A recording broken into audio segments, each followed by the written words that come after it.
femme qui m'inspire, qui est Voltairine de Cleyre, mais on y reviendra après. En fait, anarchiste tout court, ça sert à décrire qu'on a décidé de lutter contre tous les phénomènes de domination et d'oppression des minorités. Et même s'il y a autant d'hommes que de femmes sur Terre, nous sommes quand même considérés aujourd'hui comme une minorité à la fois dans la prise de parole et dans les prises de décision. Et c'est pour ça que je me revendique totalement anarchiste. Merci beaucoup. J'ai répondu, mais voilà. Oui, tu as répondu, je pense, à la question. En tout cas, dans les commentaires, les participants et participantes nous diront si la réponse leur convient. Est-ce que toi, tu te considères, ou en tout cas, si je peux le reformuler comme ça, c'est si on te dit que tu es inspirante, toi, qu'est-ce que tu en penses ? Il y a deux choses. Je suis plutôt flattée. Hein, c'est quand même très gentil vaut mieux ça que le contraire, hein, c'est sûr. Et en même temps, je pense pour moi, l'idéal, c'est de considérer qu'on s'inspire les uns les autres, ou les unes des autres, les uns des autres. C'est ce que j'aime vivre. Ce sont les moments que j'aime vivre, c'est de savoir que à un moment T, je vais être inspirée par une personne, par ses écrits ou par ses propos, par sa force ou par son courage, et puis qu'à un autre moment, ce sera quelqu'un d'autre, et puis qu'on va comme ça échanger de rôle et se donner les moyens d'être libre, d'être heureux, mais chacun ensemble. Voilà. Il y a justement un commentaire qui dit « Femme sans pouvoir, mais femme puissante ». Merci beaucoup, Christelle, pour ce commentaire. D'ailleurs, on va parler tout de suite de ta vision du monde politique, ou en tout cas de ton expérience dans le monde politique. À savoir, est-ce que toi, tu t'es déjà sentie intruse, ou alors as-tu déjà été considérée comme intruse quand tu es arrivée comme ça à l'Assemblée en tant que députée ? Ça a commencé déjà avant que j'arrive à l'Assemblée, c'est-à-dire que j'étais déjà une intruse pendant la campagne électorale.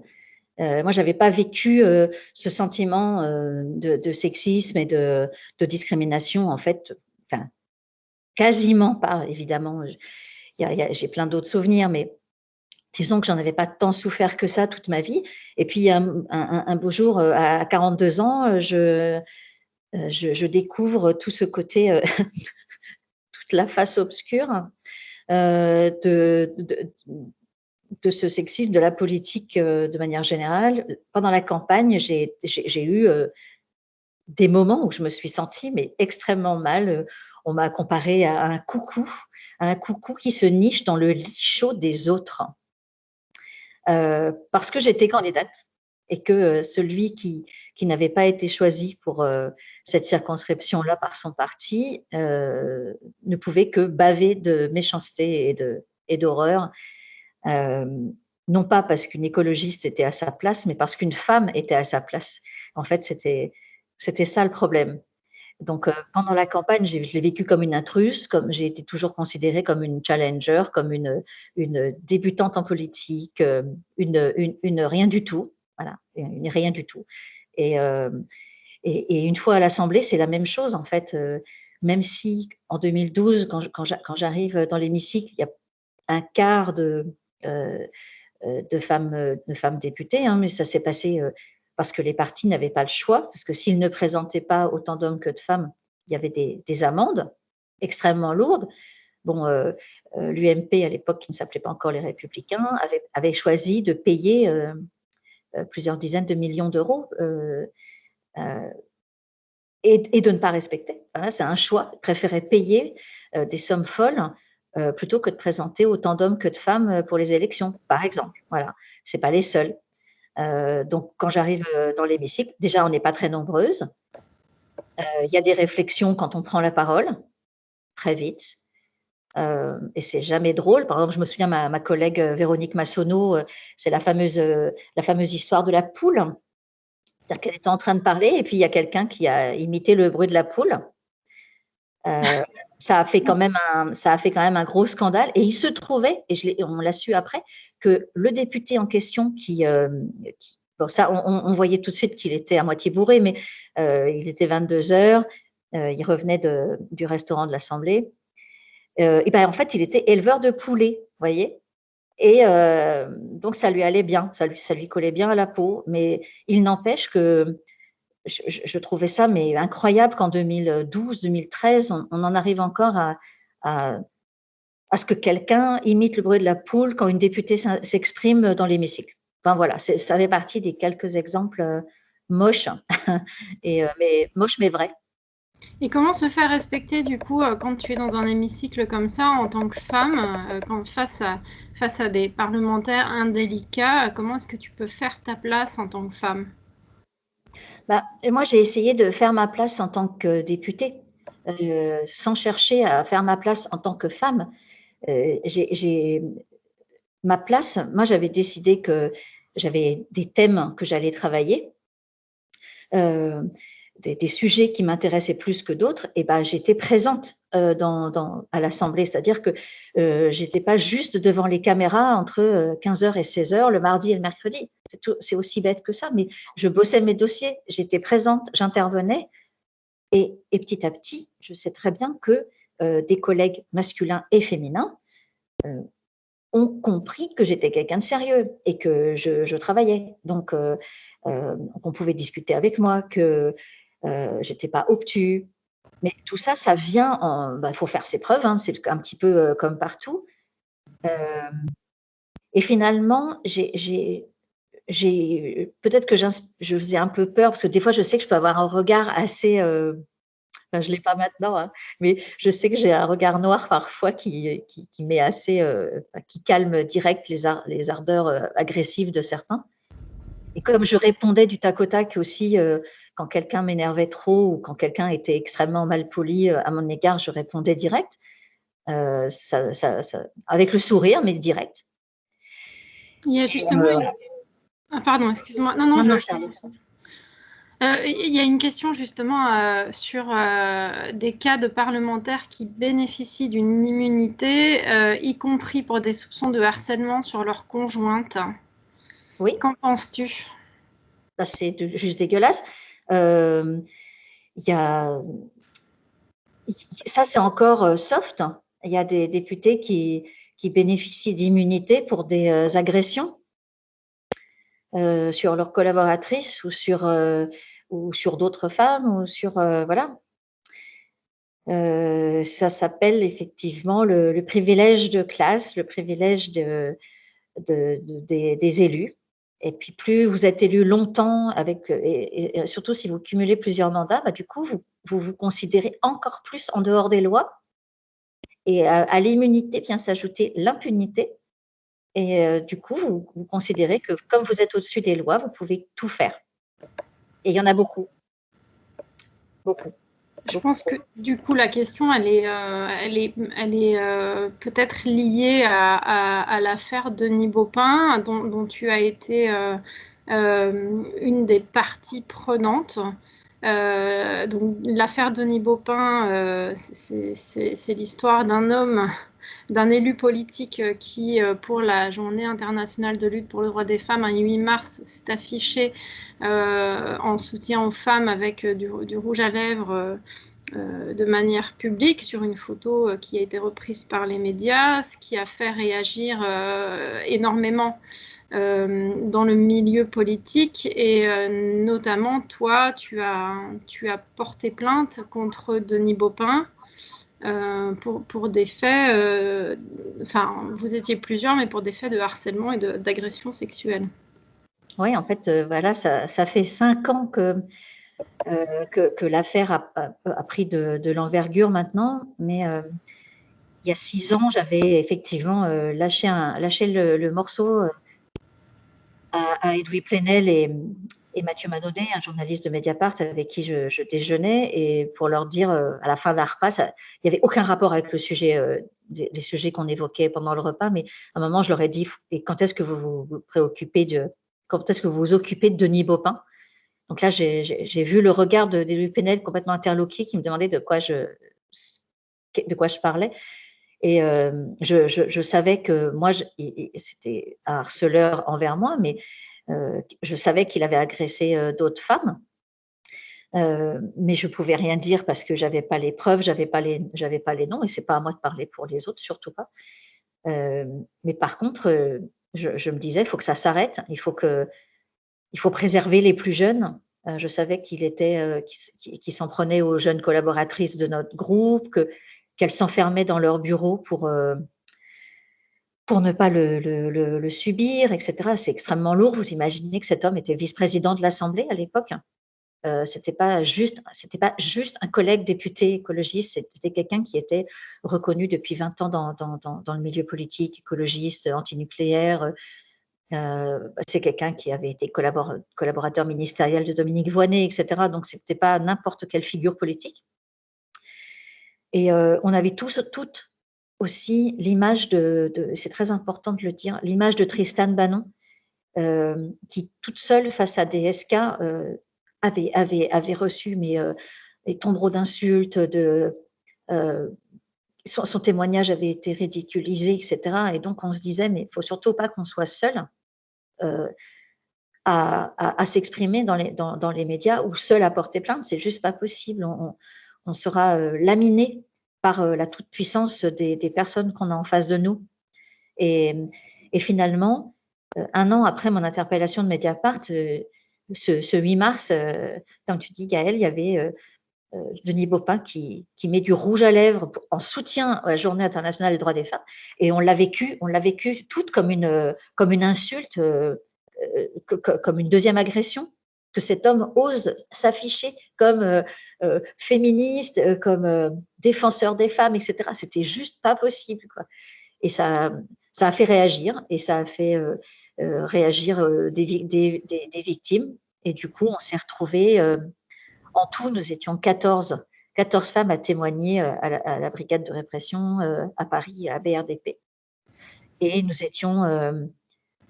et ensuite, Denis Baupin a porté plainte contre nous pour diffamation.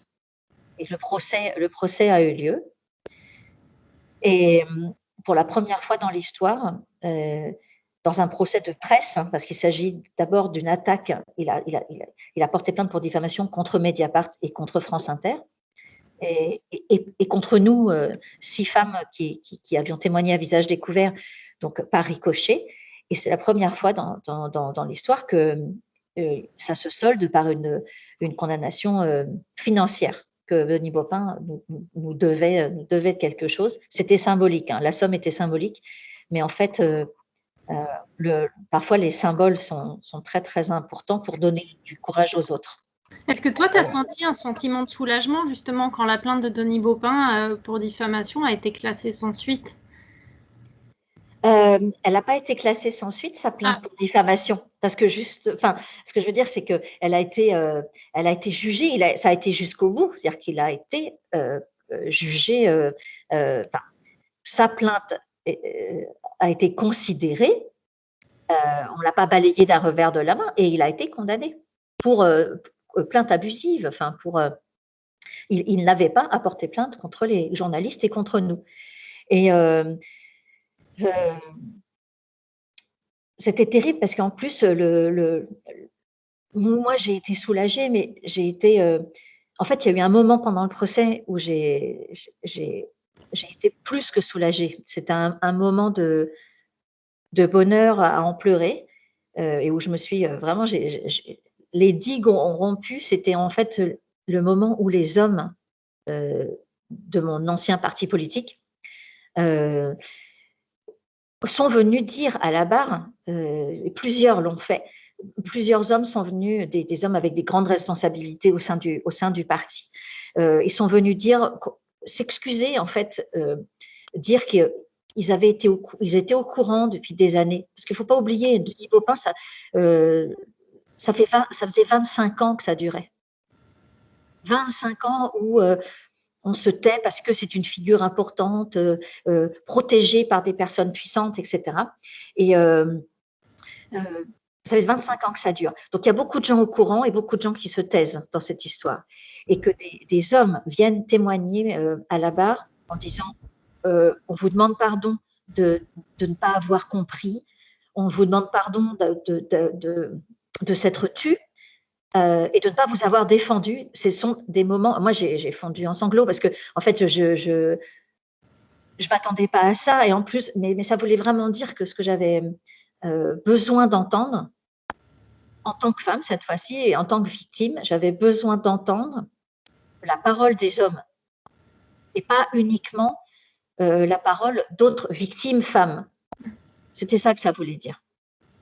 Il faut faire des alliés politiques, il faut faire des hommes des alliés politiques à l'avenir. Oui, c'était ça. Quand je disais mon rêve, en fait, c'est vous imaginez un grand amphithéâtre. Par exemple, vous pouvez en avoir à la SNCF aussi, des grandes cérémonies. Vous êtes tous réunis, vous êtes 500 dans un amphithéâtre, et puis vous avez un conférencier ou quelqu'un qui prend la parole, un homme qui prend la parole et qui balance une blague sexiste en croyant que ça va faire rire la moitié de la foule. Voire plus, et ben, à ce moment-là, imaginez l'impact que ça aurait si un homme se lève et dit « Je ne tolère pas qu'on puisse aujourd'hui, en 2021, balancer des propos sexistes comme ça, gratuitement, et je m'en vais. » Imaginez juste la gueule que ça aurait si ça se passait vraiment. Si on se lève et on se casse en tant qu'homme. En tant qu'homme. Oui, en tant qu'homme. En fait, c'est ça que j'attends aujourd'hui. C'est que ça ne soit pas que les femmes, que les victimes qui en plus, c'est ce que j'appelle la double peine. C'est-à-dire qu'aujourd'hui, on est à la fois victime et en plus, il faudrait faire de la pédagogie. En fait, on nous demande tout le temps de dire « Oui, Isabelle, je ne comprends pas pourquoi tu t'énerves à ce point. Tu devrais pourtant rester calme. » Non, je ne reste pas calme. Mais je me dis quand même, c'est sacrément gonflé de subir des propos qui n'ont pas lieu d'être ou des agressions. Et en plus, de devoir expliquer pourquoi on se sent victime. Vous voyez ? Non, mais ça, moi, j'en peux plus. Donc, c'est pour ça qu'on a besoin de soutien. Et on a besoin de soutien des hommes qui expliquent à d'autres hommes pourquoi ce qu'ils viennent de faire, c'est pas possible. Voilà. Ça paraît simple hein, quand je dis ça, mais en fait, je l'ai jamais vécu. Voilà. Pas encore, mais à chaque fois, je me dis, je vais le dire, et puis un jour, avant de mourir, je le verrai. Alors justement, il y a une question sur le fait, c'est Sandrine qui dit « J'ai toujours un doute de savoir si entrer en politique peut vraiment faire changer les choses, que ce soit sur la politique proprement dite ou sur la place des femmes en politique et dans le monde. » Et elle demande quel est ton avis là-dessus. Moi, j'ai plus de doute sur la question. Je pense que ça ne sert à rien de rentrer en politique pour faire changer les choses. Alors, peut-être que c'est choquant ce que je dis, mais en fait, c'est la rue qui fait changer. C'est la société, c'est les prises de conscience dans notre pays, dans le monde entier. Les mouvements de rue, les collages contre les féminicides qui font changer finalement les prises de position à l'Assemblée. Et souvent, dans le monde politique, c'est le dernier endroit où ça bouge enfin. C'est souvent ça. Et je suis convaincue que c'est d'imaginer que, c'est vrai que j'aime beaucoup cette question, d'imaginer que c'est de l'intérieur qu'on va faire changer les choses, c'est complètement, c'est illusoire. C'est illusoire. Et je pense que pour tous les sujets, c'est la même chose et que c'est par rapport à un comportement sociétal de masse qu'on va pouvoir influencer les décisions qui seront prises. Je prends un exemple juste, un des combats les plus importants pour la génération de ma mère, par exemple, c'était par rapport à l'IVG. Simone Veil, elle défend son projet de loi dans l'hémicycle. C'est un combat, c'est douloureux, mais jamais elle ne l'aurait fait si elle n'était pas poussée par toutes les femmes derrière elle, par la rue, par les tribunes, par les procès, par Gisèle Halimi et par d'autres femmes comme ça, avec plein de force et de courage, qui ont fait masse et qui ont fait qu'il n'y avait plus d'autre choix finalement que d'autres choix de valider politiquement un changement sociétal. Voilà, je ne crois pas que d'entrer en politique fasse changer quoi que ce soit.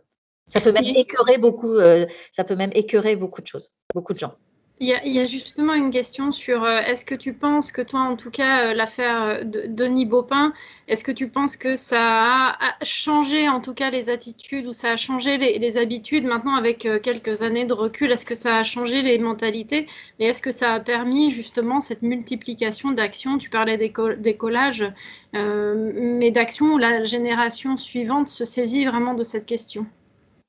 Je suis consciente que ça a eu un impact, mais ça a eu un impact parce que l'affaire Baupin est arrivée en même temps que d'autres affaires. Alors, c'était avant MeToo, hein, c'était avant l'affaire Weinstein, tout ce qui nous est arrivé. Et donc, on n'était pas tout à fait cru, on n'était pas tout à fait crédible. C'était le tout début vraiment des prises de position ou des révélations, etc., à l'échelle mondiale. Bon, donc je pense que ce qui est important, c'est la multiplication de ces révélations qui s'est faite dans tous les milieux, parce que je ne veux surtout pas laisser penser que dans le monde politique, c'est forcément plus qu'ailleurs où il n'y aurait que le monde politique qui serait concerné. On voit bien aujourd'hui, de toute façon, c'est dans tous les lieux de pouvoir, même petit pouvoir d'une entreprise où il y aurait 5 salariés, un homme, 4 femmes, et on le voit aussi, c'est ce que subissent ces femmes dans ces lieux-là, chez les sportives, chez les gamines.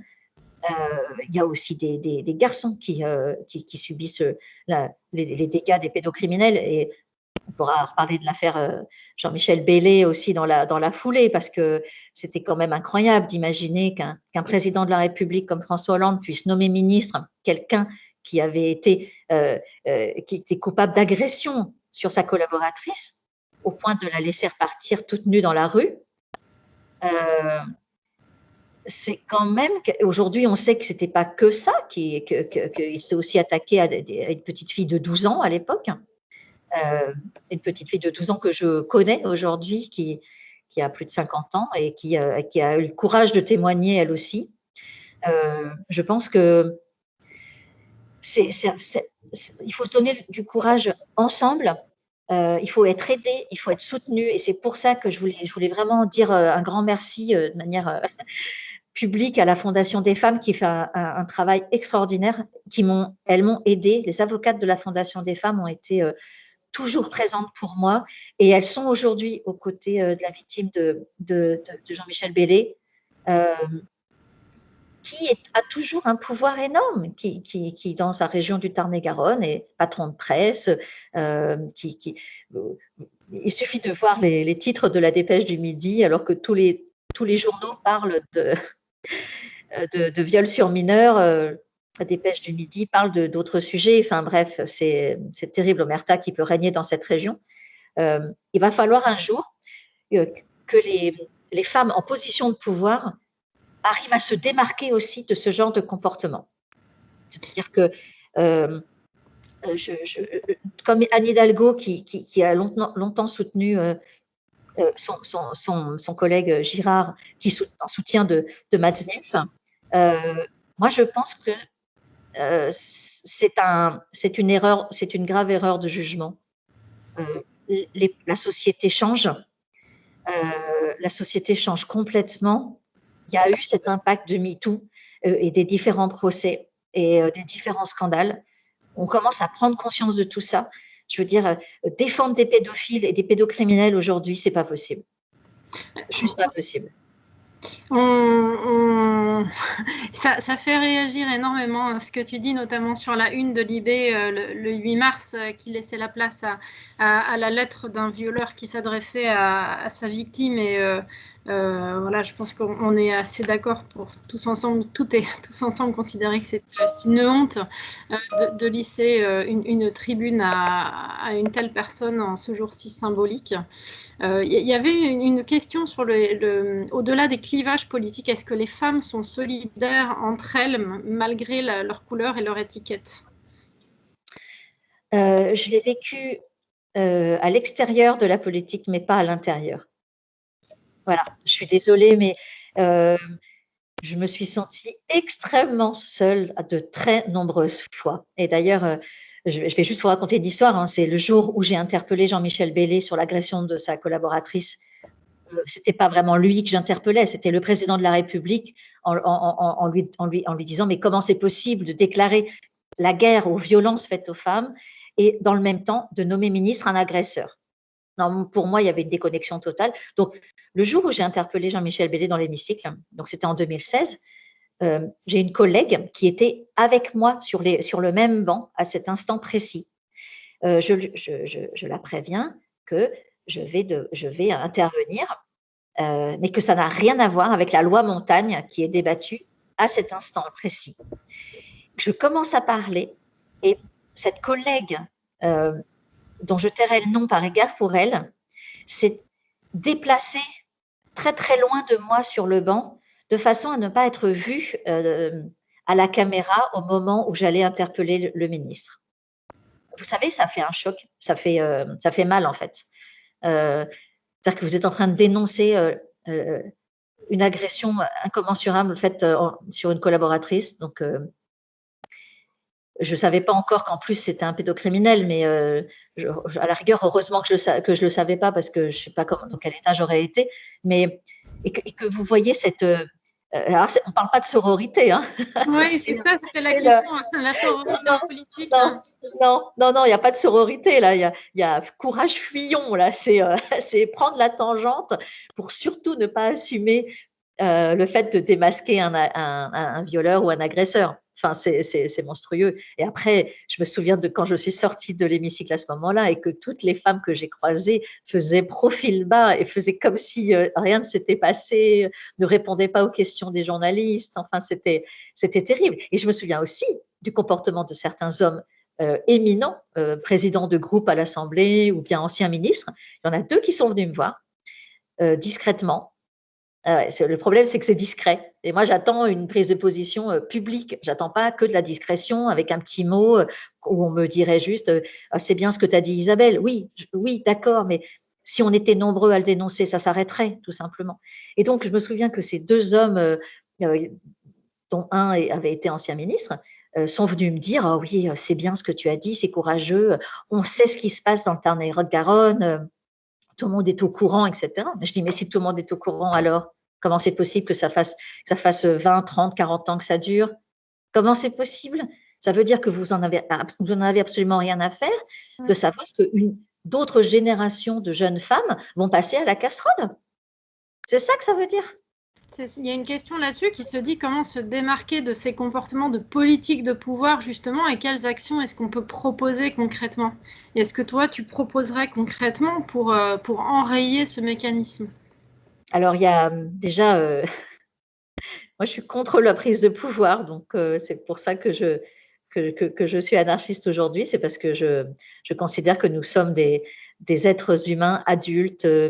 On n'a pas besoin d'être infantilisés ou on est capable de prendre des décisions par nous-mêmes en nous autogérant et en s'organisant. C'est ça qui me plaît en fait dans les collectifs, c'est ça qui me plaît, c'est de voir qu'on n'a pas besoin de chef et que si on répartit la parole et que chacun a ses tâches, mais qu'on prend les décisions en commun, ça marche très très bien. Et si je dis ça, c'est parce qu'il y a des milliers d'exemples dans l'histoire ou aujourd'hui de situations où ça se passe comme ça et où ça se passe très bien. En fait, les actions, je vais vous en raconter une. Ça se passe dans un pays en guerre aujourd'hui, en Syrie du Nord, au Rojava plus précisément. Où vous avez des femmes kurdes qui organisent des cours de déconstruction du patriarcat. Enfin, c'est moi qui le traduis comme ça, parce que je ne sais pas comment le traduire autrement, mais c'est à peu près ça. C'est-à-dire que vous avez des hommes qui envoient des lettres de motivation pour participer à des formations. Et puis, elle sélectionne des hommes qui vont participer à ces stages. Et pendant ces stages, on déconstruit tous les stéréotypes, le machisme, les privilèges masculins comparés à ce que les femmes ont le droit de faire, etc. Voilà, c'est une vraie déconstruction du patriarcat qui est en train de se faire. Et quand je les vois faire, Ça, c'est dans un documentaire que je vous encourage à regarder pour ceux qui ont envie. C'est On note. la guerre des filles. La guerre des filles. Il y a quelques années, ce documentaire, mais moi, j'avais les poils qui se dressaient sur les bras tellement j'étais émerveillée par ce qu'elles arrivaient à faire d'un point de vue écologique, d'un point de vue féministe aussi, dans un pays qui était pourtant bombardé sans cesse. Et ça, ces ateliers sont juste pour les femmes ou alors sont aussi pour les hommes? Ah non, c'est des hommes qui candidataient. Ah, d'accord. Okay. C'est des cours pour les hommes de déconstruction du patriarcat. Et il y avait énormément d'hommes qui voulaient participer à ces stages. Alors, il faut qu'on les amène, alors d'une manière ou d'une autre, avec le réseau SNCF au féminin, de créer des cours de déconstruction du patriarcat. Voilà.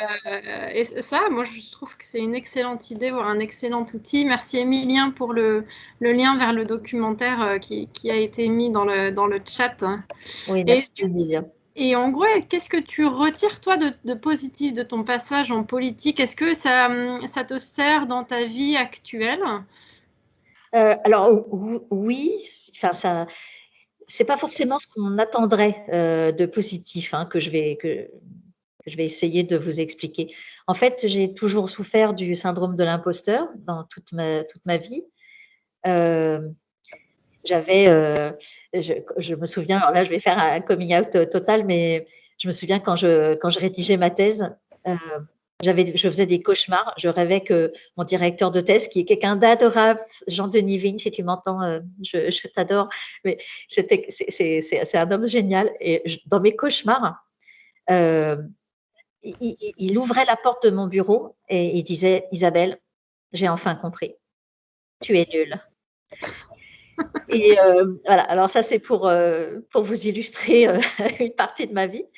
Le fait d'arriver en politique,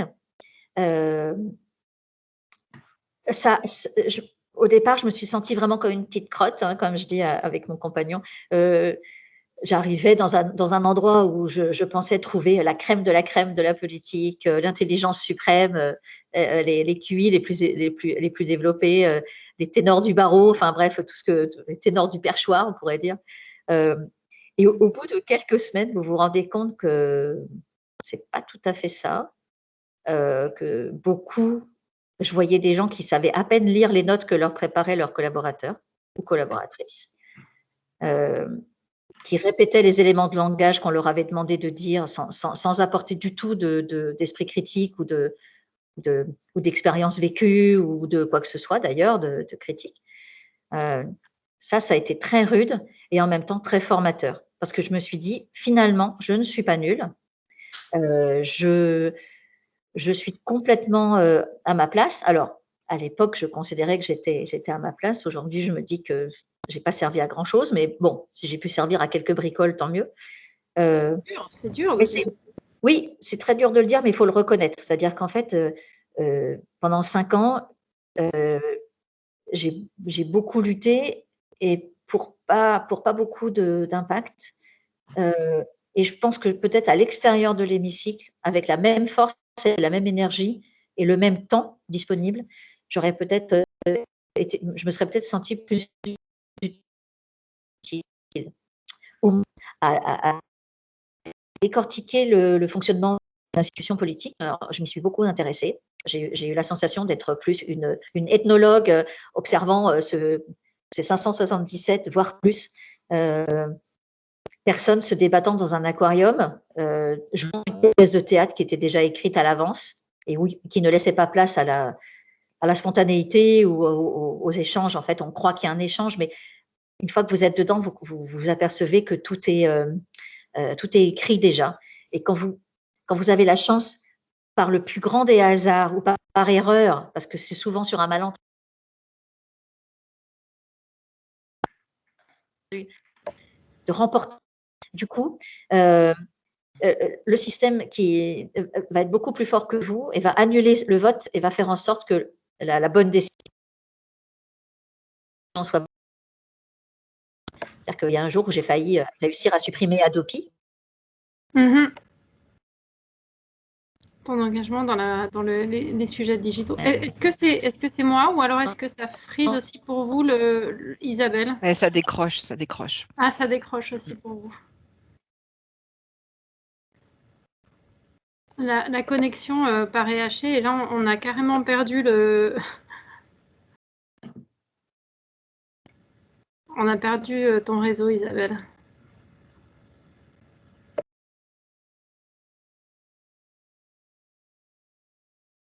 Oui, plus rien pour moi non plus. Isabelle, si tu nous entends, est-ce que tu peux tenter une reconnexion Peut-être déjà juste d'enlever la caméra. Ah, excellent. Ça peut aider. Excellent. Peut-être toi aussi, voilà, ouais.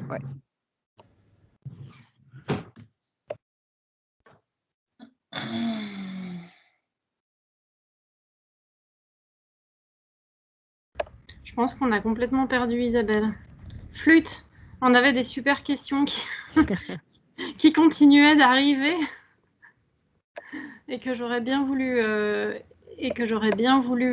bien voulu reposer. Je vois qu'il y a un débat aussi, j'en profite dans le chat sur ce qu'est la différence entre patriarcat et matriarcat. Et c'est un point que je trouve absolument intéressant. Hop. Alors, Isabelle a été déconnectée complètement. Je vais voir si je peux la rappeler. Sandrine, est-ce que tu veux nous expliquer ta vision du matriarcat? Sandrine Sansas? Oui, bonjour à tous et à toutes. Je ne connais pas vraiment, mais je me suis renseignée sur une tribu matriarcale des îles Pacifiques qui vraiment m'a semblé très intéressante, mais excusez-moi de vous couper, je viens d'avoir Isabelle au téléphone, donc effectivement, là, elle est en train de relancer la connexion. Hein. Elle arrive. Ok, super.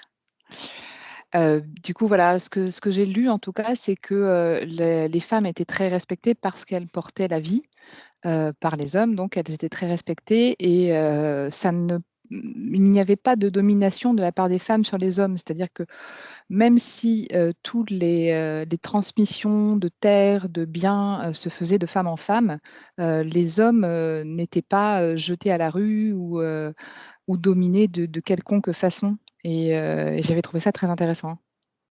Voilà ce que j'en sais. Je trouve ça intéressant. Après, je pense qu'il y a débat de dire les femmes sont respectées parce qu'elles portent la vie. Ça veut dire aussi... C'est de la croyance, en tout cas, de cette île. Hein. Voilà. Ah oui, d'accord. Ça réduit quand même les femmes juste à leur maternité potentielle. Ce qui est... Tout à fait. Mais c'est intéressant en tout cas. Est-ce que ça répond aux questions que j'ai vues dans le chat sur la différence entre société matriarcale et patriarcale? N'hésitez pas à prendre la parole si vous avez un autre point de vue. Sinon, en attendant qu'Isabelle se reconnecte, ce qu'on peut dire, l'équipe des ambassadeurs, c'est qu'on a déjà le nom de l'invité du mois de juin. Donc, vous pouvez le noter dans votre agenda. C'est la comédienne Simone Hérault, qui est la voix de la SNCF. C'est elle qui sera notre invitée pour juin. Génial! Je vais essayer de vous trouver la date. Attendez. C'est absolument génial. En effet, Isabelle est en train de se reconnecter. Donc, on vous fera un autre lien d'invitation pour la prochaine intervention de Simone Hérault, prévue au mois de mai.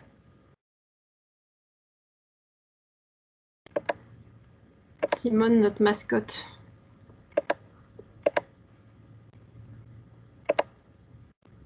Alors, Isabelle, as-tu pu nous retrouver?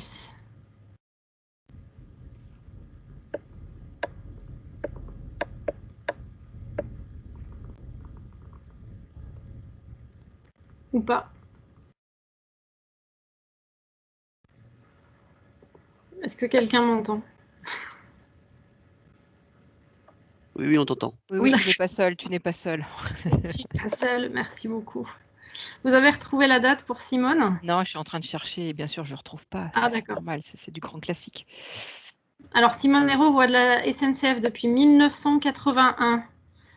Donc, tout le monde l'a déjà entendu, mais peu connaissent son visage. Donc, ça sera l'occasion de poser toutes vos questions à Simone. J'ai retrouvé la date, c'est le 18 mai De 13h à 14h, donc dans le même créneau horaire. Ah, Isabelle revient. Autre tentative. Est-ce que la deuxième est la bonne? Ah, Ah, Isabelle. Désolée, ça... Bravo. Désolée. Entre-temps, on a eu un petit débat interne sur ce qu'était une société matriarcale. Et Oui, on a pu faire l'autopromotion de ce format, puisque notre prochaine invitée sera la voix de la SNCF, à savoir la comédienne Simone Hérault, qui prendra ta suite dans 2 mois maintenant, au mois de mai.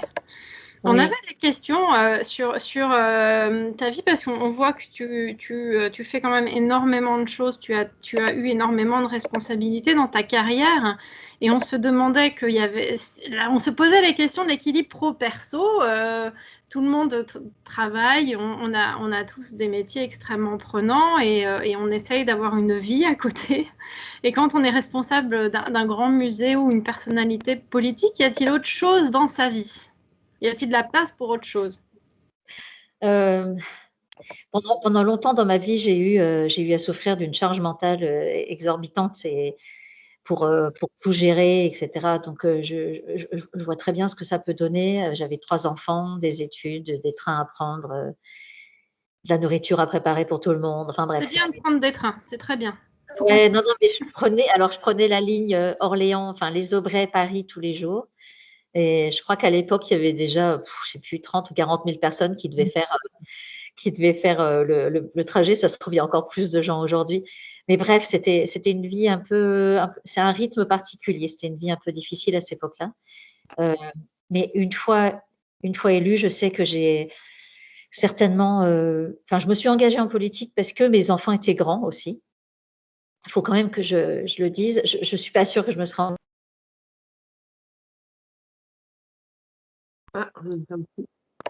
Flûte, ça recommence. Et moi, c'est toujours connecté.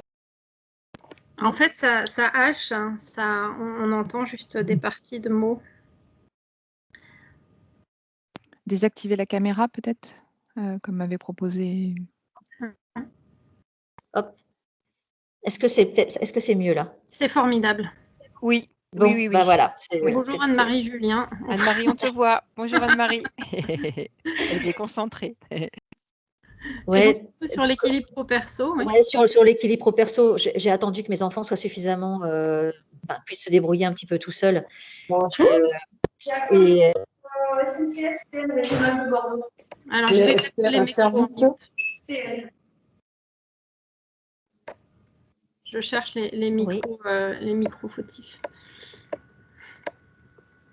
Est-ce que j'attends ou... Oui, non, tu peux. Allez-y Isabelle, oui, allez-y. j'y vais. Non, je pense que je me serais jamais lancée dans un tel challenge si j'avais eu des enfants très jeunes. Je sais par contre que mon 4e fils, enfin le dernier, m'a accompagnée sur quasiment tous les meetings. Je voulais pouvoir être avec lui le week-end et ne pas être trop absente, mais je pense qu'il en a bavé énormément. Donc Samuel, si tu m'entends, voilà. Mais ça va, il me le reproche pas trop aujourd'hui. Et aujourd'hui, c'est un militant anarchiste également et il se débrouille tout seul et je pense qu'il en a pas trop bavé. Mais c'est toujours, en tout cas, ça a toujours été une crainte pour moi, c'est que plus tard, ils puissent me reprocher de les avoir complètement lâchés pendant 5 ans et d'avoir privilégié ma vie politique. J'ai essayé de faire attention, ce n'était pas toujours évident du tout. Aujourd'hui, j'ai la chance d'avoir un homme féministe avec moi et ça change la vie. Ah, je le dis complètement, hein, ça change la vie. J'ai pas besoin je sais que tout le monde va comprendre avec mon exemple. J'ai pas besoin d'âge pour qu'il le fasse. Voilà. C'est chouette de dire les choses. C'est une charge en moins qui est juste impressionnante. Est-ce que la culpabilité est une maladie féminine? Je vois sur le chat. Oui. Je pense que c'est effectivement quelque chose qu'on nous inculque d'un point de vue sociétal. C'est encore présent et que jamais, je n'ai entendu dans une interview d'homme politique quelqu'un qui demandait est-ce que vous vous sentez coupable de ne pas vous occuper de vos enfants des amants. Vous pouvez regarder. Si vous en trouvez un, je vous offre une bouteille, mais je n'ai jamais entendu qu'on posait la question de savoir s'il culpabilisait de ne pas être chez lui le samedi soir ou le dimanche soir. Enfin, voilà quoi. C'est terrible, hein. Alors, il paraît que ça coupe encore. Ça coupe encore un petit peu, mais on arrive à avoir le sens de ta réponse. Et si toi, tu étais un homme pendant 24 heures, qu'est-ce que tu ferais? C'est ce que j'ai beaucoup réfléchi. Mince, on entend carrément. On n'entend plus la réponse. C'est fâcheux parce qu'on voudrait bien savoir. Non, en fait, on t'entend plus du tout. Et en fait, je ne voudrais pas. Alors, Isa, le retour. Ah, c'est bon, c'est bon, c'est bon. C'est bon, ok. Donc, est-ce que je voudrais être un homme? En fait, je ne voudrais pas être un homme du tout, même pendant 24 heures. Je n'ai pas envie. Je sais que chacun ses problèmes, mais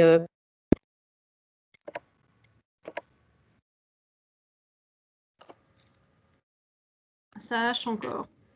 Enfin, ça hache, en fait, ça nage plus parce qu'on n'en t'entend plus, malheureusement. on n'entend plus. Ah, là, on entend. Est-ce que ça revient? Ouais. Ok. Chacun ses problèmes. Oui, chacun ses problèmes. Moi, effectivement, je peux écrire hein, si vous me dites qu'on n'entend plus, mais je voudrais juste qu'on accepte les gens pour ce qu'ils sont, hommes ou femmes, ça m'est complètement égal, et qu'on ne se sente pas finalement obligé d'endosser le haut.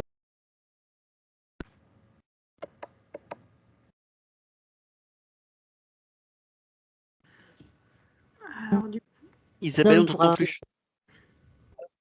On m'entend plus. Ouais. Et je ne sais pas comment faire. Et en fait, je sais pas comment faire. On peut peut-être finir par écrit et puis après, peut-être que Gaëlle pourra poser là où les dernières questions. on peut finir par écrit, en fait. Hein. Vu qu'il nous reste 5 minutes, voilà. Et c'est tout à fait... Il y a 2 questions qui peuvent tout à fait se faire par écrit. C'est parce qu'on voudrait se faire un peu la médiathèque idéale. Et donc conseiller aux membres de SNCF au féminin un livre ou alors de suivre des personnes qui sont inspirantes pour toi. Et donc on voulait te poser la question du livre qui t'inspire et de la personne qui t'inspire. Alors tu as dévoilé Voltairine de Clercq tout à l'heure, mais du coup on te laisse noter ou alors dire si tu as du réseau le livre qui t'inspire et la personne qui t'inspire. Alors est-ce que vous m'entendez là? Oui. Bon, alors j'en profite pour parler vite. Il y a un livre que je conseille vraiment à ceux qui s'intéressent à ce que ça pourrait donner une société post-capitaliste, post-effondrement de nos sociétés.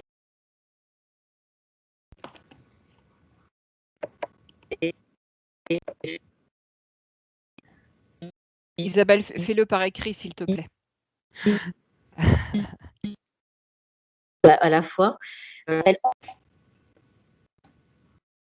Isabelle, on t'entend plus du tout. Isabelle a écrit dans le chat Anthropia.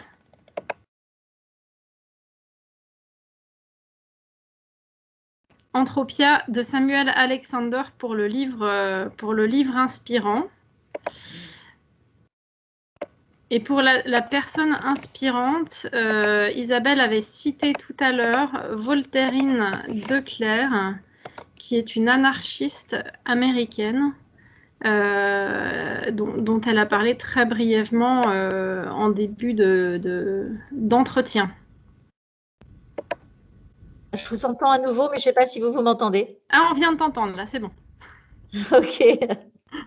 Donc oui, il y a une femme qui m'inspire personnellement beaucoup, c'est Voltairine de Clercq, qui n'est pas assez connue, je trouve, mais entre l'époque où elle écrit, c'est-à-dire le début du 1910, et puis aujourd'hui, par rapport à